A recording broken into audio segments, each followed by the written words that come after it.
nice to have you back with us. A while back now, I went along to a very upmarket location in Johannesburg to a property auction, and it was absolutely fascinating.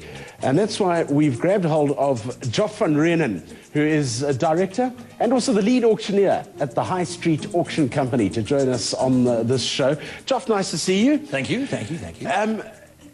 This whole auction business, it's a very different business, isn't it? It is very, very different. I mean, there's been all sorts of scandals around. Yes. Behind it. I think I read just a while back as well that the regulator was saying, because there is a regulator of auction companies. Not as such. Oh, isn't there? Not as such. We have to, if you're doing real estate, all you need is your Fidelity Fund certificate with EAAB. But unfortunately, after that, there's nothing. If you want to stand on a soapbox tomorrow and do an auction, as long as you have your EAAB certificate, you could do one. How do you get an EAAB certificate? You've got to apply. You've got to obviously do your studies. You've got to have your, I think, your NQF4, according to CETA. That's the minimum prerequisite you need to have. Most estate agents need that. And the minimum requirement for an auctioneer is an NQF4. Post that, you can auction. Right. How did you get into this business? Purely by chance. It was almost a bet with an old Bishop's boy, and I'm being a Rondebosch boy from Cape Town. Right. And we had a big argument with him doing post-matric at Bishop's and stealing our rugby players, and we had a huge argument about it. And little did I know that he owned an auction company, and I started a week later. Jeepers. It was different. It was different. In an old abandoned cinema warehouse in Cape Town. And my first auction, it was almost certifiable. I sold TVs, stoves, fridges, everything for R2. It was a disaster. And then after that, it was 10 Rand and then 20 Rand, and that was about 20 years ago. Now, how have you then advanced your career? Have you done any formal sort of education in it, or do you connect with other auctioneers internationally, or how do you? We do. I do. I was lucky enough to get a scholarship to study what they call a CAI, a Certified Auctioneers Institute degree in the States. And we've just come back from the World Auction Conference in Indianapolis on Monday night, a couple of days ago. And yeah, there were about 1,400 auctioneers there, all under one roof. So you can imagine what the gaggle and conversation was like. Well, I was just going to say, I mean, an international auction conference, you can do a 4-day conference in probably a half day because everyone talks so fast, surely. In a few minutes. Yes. It's interesting. It's very interesting. I think they condense a 10-day conference into 3 days. So you can imagine. Yeah. I go over every year, education. I'm lucky enough, I've given a couple of lectures the last few years. What's happening in the South African commercial auction market, and yeah, it's the biggest auction association in the world, which we're lucky enough to be members of. What is happening in the property auction market? Residential, pretty dead, as you can imagine. I have never seen auctioneers as busy as I have in the last week in America. The real estate auctioneers here are busy. The PIPs, not so much anymore. What's a PIP? The properties in possession. Okay. The bank repossessions. The banks have been clever and have worked through their books for the last couple of years. However, you know, liquidations will always be busy. When times are bad, people go under. When times are good, people buy. So it's always a good scenario any time of the financial year for auctioneers. And we only specialize in retail, commercial, industrial, sort of high-end real estate. And, you know, we are busy. As long as you get the quality stock, the buyers come and we're busy. But having said that, I was just looking at some of the results that you have had this is over the past sort of 2 months. Now, here's an example. A double-story retail plaza strategically situated in Rustenburg CBD, on a main road out to Sun City, fully let, with a waiting list of potential tenants, 26 million Rand. Yeah. Yes. Now, then, 3 residential complexes with 266 fully let units, secure property, key location, high-speed bidding, saw the property receive a hammer price of 60 million rand, and that was in Tembisa. Now, have you been there? Wonderful place. Yeah, but Joff, how do people, when you get your product in, I would imagine people have to go and research this product. How's it all happen? Do they go in and go and look at the properties and start sniffing around and seeing how much money they could make out of it and how much they're prepared to bid to? We do have viewings strictly by appointment, but it goes through, I mean, what you see on the day, and although that property may take, 60 seconds to auction off, there's 6 weeks of due diligence that happens beforehand. We have valuers we send out. Okay. We do our in-house due diligence packs. It's complicated, it's thorough, and nobody's going to spend 60 million rand unless you give them a proper investor pack so they know what's happening, when, what, who and how, what the yields are, what the returns are, what the leases are like. So it needs to be thorough. And yes, everyone does a proper due diligence. We open up the books so they can see everything. If they're unsure of anything, we tell them not to bid. They must be educated. We're honest about everything.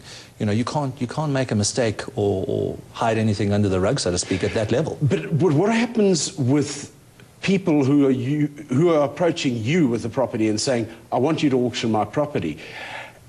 How do you know that what they are telling you is a full disclosure? Well, we don't. We don't. So everything is checked. From sending outside valuers out, so we have an impartial value, to checking leases, to literally going to the town planner's office, drawing the plans, measuring the square footage out. We don't take anything for granted. We recheck everything. And sometimes we find out things that not even the sellers know. It's our job to do that. No one's going to spend that sort of money unless it is a proper investor pack. And we satisfy our clients, and hence that's how we get the bids. It's got to go through almost a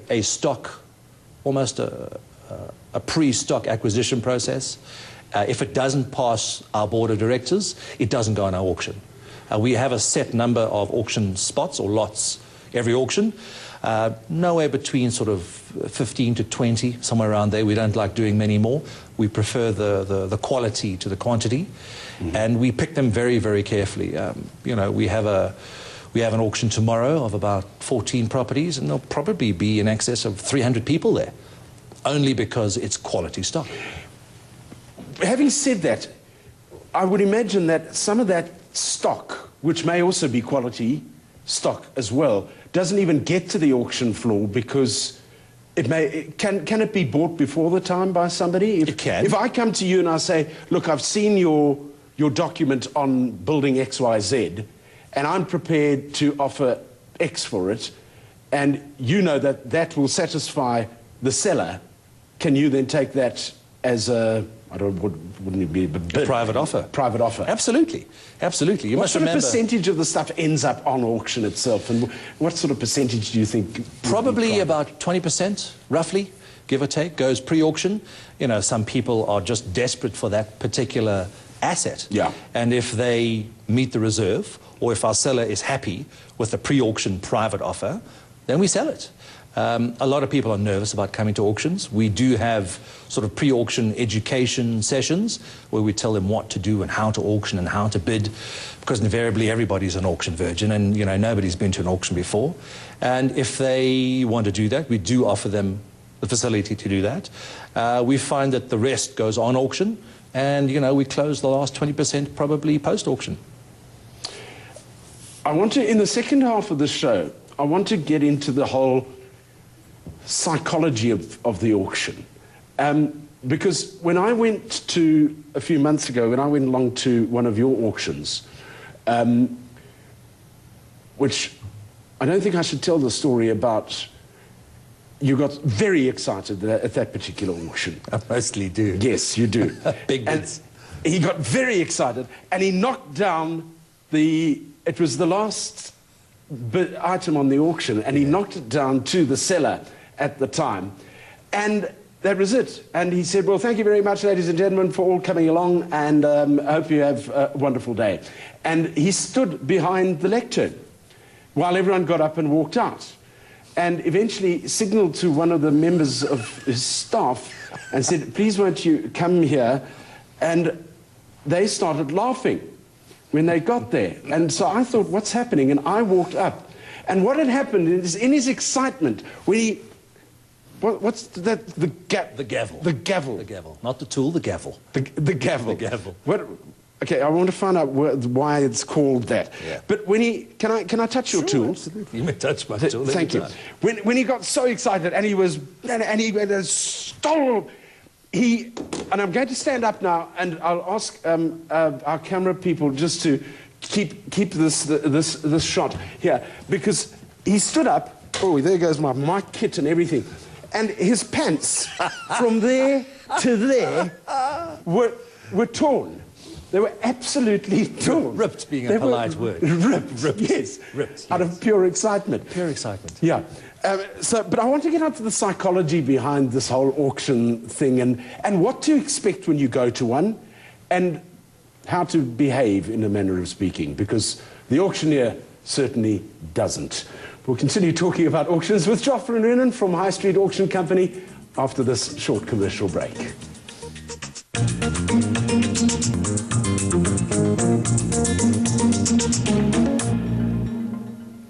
And welcome back. We're chatting to Joff van Reenen, who's director and lead auctioneer at the High Street Auction Company, talking about auctions. I love this. It's very nice. Good feel, isn't it? Yes, it is. Let's now go into the process of the auction, Joff, because I noticed when I was at one of your auctions, there's sometimes where you may start at, I don't know, let's throw numbers in the air. You may start at 2 million rand. And then come down to 750. And by the end of the auction of that particular property, it sold for 6.8. I mean, how does this all work? Well, we ask for a suggested opening bid, which we put in the press.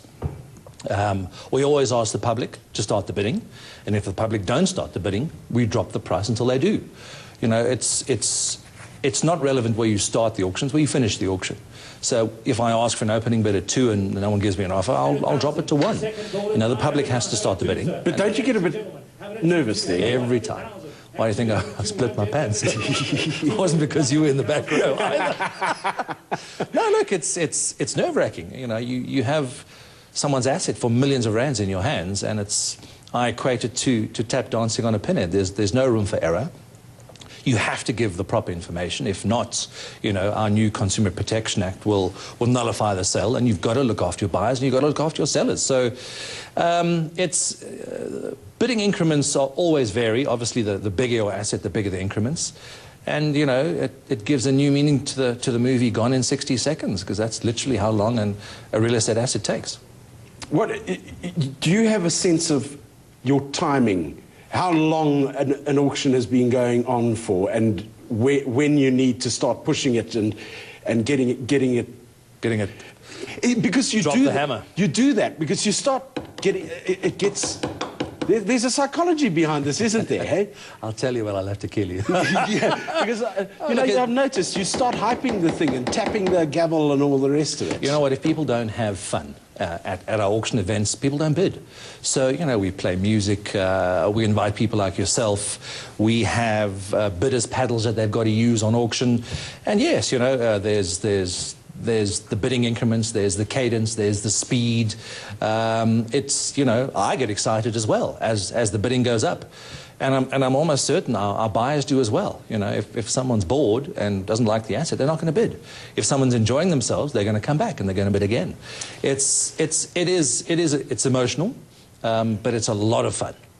So I'm now coming to an auction for the first time. I've seen a piece of property, and I've had a look at it, and it's a very good investment. And I've already worked out. I've done the maths, and I've said, okay, I'm prepared to go to 4.8 million rand. How do I go about being part of this auction? Do I have to register? Pre-registration is a necessity. Yeah. You've got to have your proof of ID, proof of residence, all your FICA docs as per the Consumer Act. If you have those documents, you can register. We do charge a 50,000 refundable registration fee. That's obviously just to make sure that people that enter the auction theatre are serious. Okay. We want serious bidders. If you don't bid, we just refund it before you leave the premises. And you just go mad. You put your hand in the air and I'll tell you when to put it down. But it can be a dangerous thing to do if you're sitting there and you sort of touch your nose. You could be knocked down for 4 million. That's why we prefer you bring Mrs. Mansfield with, so we can take the bids from her. No, look, it's not as serious as that. We make our auctions as relaxed and as fun as possible. You know, the bids may be large, but if somebody makes a mistake, we'll stop the auction. We'll rectify the mistake and we'll carry on again. The last thing we want is somebody coming to us after the auction and say, well, I actually was just wiping a mosquito from my nose, and I said, well, congratulations, you bought a very nice building in Tembisa. Yes. And how are you going to explain that one to your wife? For one mosquito. For 60 million. Yeah. No, it's not that serious. We make sure everyone has a good experience. You know, if they don't, they won't come back. And people must enjoy themselves. It's relaxed. It's a warm atmosphere. And we recommend, you know, you don't have to register to come and look. Just pop over and have a look anyway. Teach me about this auctioning thing now. Come on, give me a 1-minute lesson in how to auction. Give me some tips. Tips. It's called gift of the gab, which I don't think it's a problem on your side. It's all to do with cutting your fill and punching your numbers. Now, what you hear me say between the numbers is called a filler. So I can take a filler that could be this long and cut it into something that long or that short. So instead of saying, how about a bid, sir, I could say, how about a bid? So which you could take 3 or 4 seconds and put it into half a second. So the fillers, you'll never understand what an auctioneer says anyway, unless you're another auctioneer or a very seasoned buyer. The fillers are really irrelevant. Unless you go regularly, you'll be able to pick them up and realize what they say.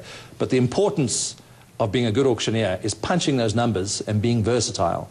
So if you're an auction virgin, as we call them, and you don't know what's going on, the only thing you will hear is when those numbers are punched, and they will be clear as water, so you know exactly what's going on. We tend to speed our auctions up and slow them down a lot, so that people know exactly what they're doing.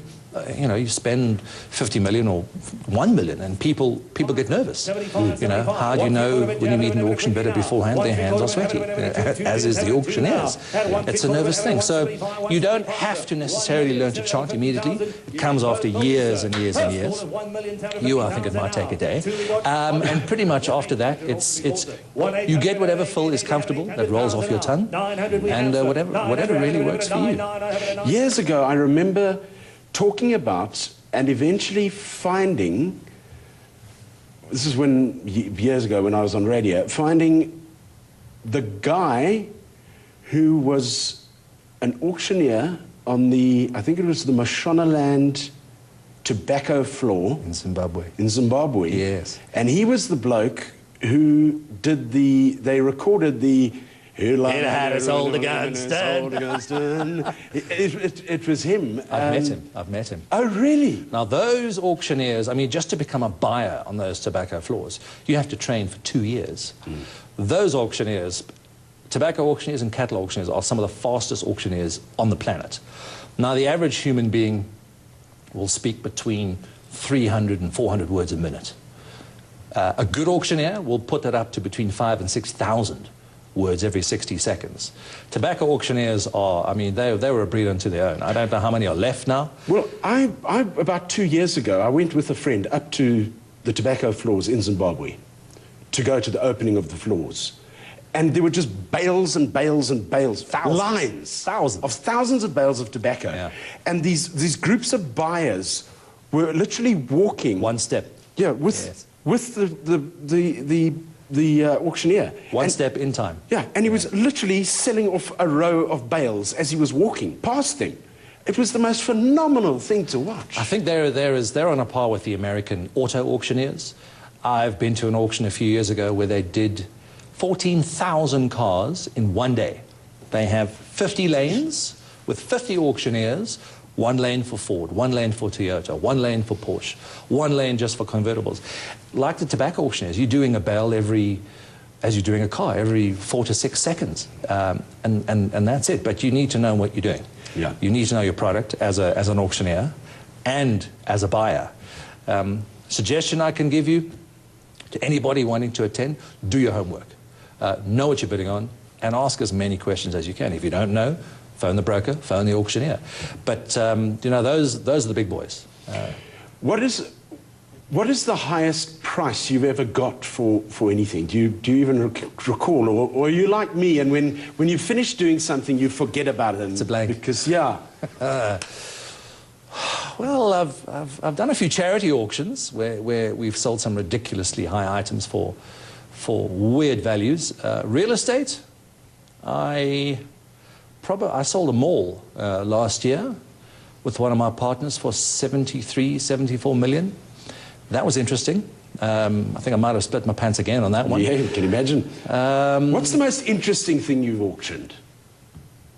There are a few. I've auctioned off someone's ashes before, many years ago. Oh, that's a bit gruesome. Well, it was a deceased estate, and the Is it executor of the estate was watching us. We had to take every asset out the house. This was in Cape Town days. And there was a little box on the dresser with her late husband's ashes in, and we sold them for 20 Rand to a priest, and he did the last rites, buried them. Some of the weirder things, I've sold 1,000 properties in one day before on a liquidation. I've auctioned off Richard Branson for a weekend at his game farm. We auctioned off Prince Harry this year for his Centre Bali charity. I think we did dinner at Kensington Palace with him for nearly R750,000 Rand. Jeepers. Some chap with a blind cane bought it. That was interesting. It was, you know, there's never a dull moment on an auction. I've auctioned off Alsatians for the Blind Society of Guide Dogs Associations. Yes. There's puppies. I now have a proud puppy for compliments of the association at my house. You name it, we've done it. It's very diverse. I think the weirdest, I've auctioned myself off. That's probably the strangest things before. Not for a heck of a lot of money. No, it was a quick auction. It was a quick sale. I auctioned myself off for the NSRI. Yeah. Somebody bought me for 500 Rand, and it was the worst blind date of my life. It was terrible. So yeah, it's interesting being an auctioneer. And it's lots of fun. It's lots of fun. Being an auctioneer and being on the other side of the podium, I can highly recommend it. Do you have to be a bit of a lunatic? Well, no, I wasn't. Know that already. Do you have to be a bit of a show-off? Do you have to have an ego? Does that help? I wouldn't say an ego. You have to be borderline OCD, because there's a lot of things you need to assimilate on the podium at the same time. What your buyers are doing. Is that chap over there picking his nose, or is he bidding on a property? What about that person in the front row? You know, what is his body language telling you? Does he want to bid? Isn't he bidding? You need to pick up your signals from your brokers on the floor. Wait, carry on, go faster, go slower. I wouldn't say an ego. When I finish an auction, I go home and I'm quiet. And, you know, my wife, Tracy, wants to know, is there something wrong? What did you do? No, sweetheart, I had a big auction today.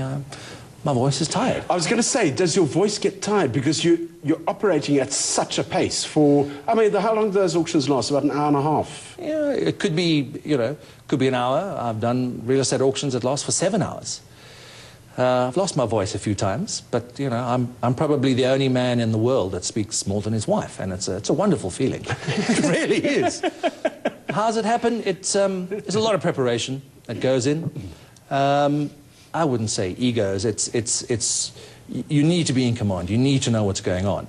You need to be a little bit crazy. There's nothing worse than a plain, toneless auctioneer that just you get bored. You need to. It is entertainment. You're standing on a stage, and instead of telling jokes, you're pulling money out of fresh air for your clients. Yeah. It's a lot of fun.